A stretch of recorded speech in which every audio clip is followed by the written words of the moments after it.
Hello and welcome back to Traut Media. Today we are going to be talking about probably the worst performance car idea that has come out in the entire past decade. Now, what is the car that I'm talking about? It's made by Nissan, which is normally a company that makes some pretty great things. You have the GTR, the current version, or the R34. They have the 370Z Nismo, the Nismo GTR. Nismo has grown to be a very reputable brand that has been producing very good cars.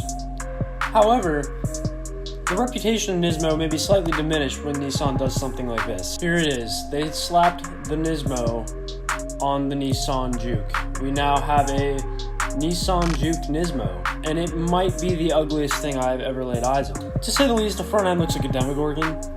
Let's put it that way. It's not the prettiest thing in the world, and to imagine it on a track is not necessarily easy to do. But hey, it's Nismo, so it should have some good performance numbers, right? Let's see. What's the 0 to 60? 0 to 60 comes out to 6.9 seconds, which isn't exactly thrilling, but it's not the worst thing ever. It still is faster than a BRZ, but then again, a Prius is faster than a BRZ.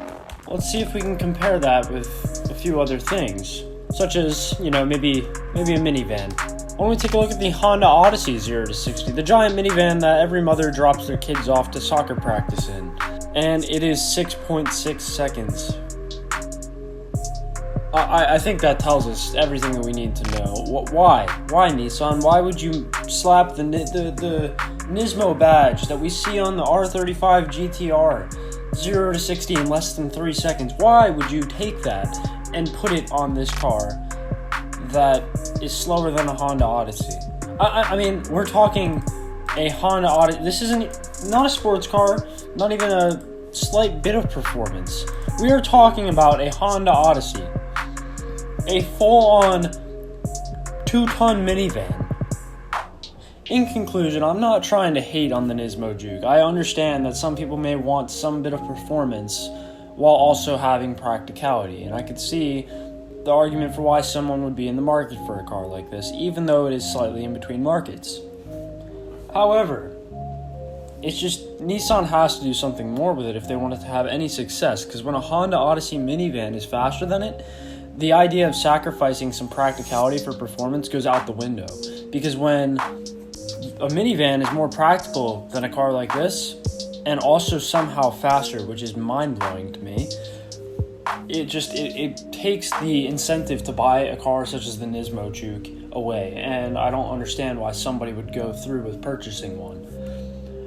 But then again, all of this might not matter if it has a decent price, which falls in at an MSRP of $16,799.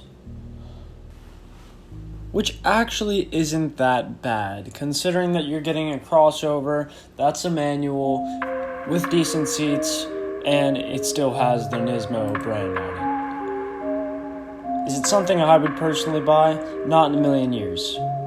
But it's not the most unreasonable thing in the world. I think they could do a little bit better, especially with the styling and the performance numbers. They're just not ideal. Even for the cheaper price, they could still pull off better numbers.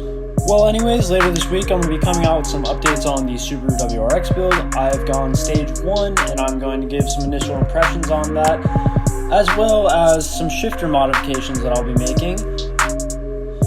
And then the following week, I'm going to be redesigning my entire front end, due to a mistake that I made with it that makes it actually look pretty awful. So, if you enjoyed, please leave a like on this video, consider subscribing to the channel, and hopefully I'll see you next week for more.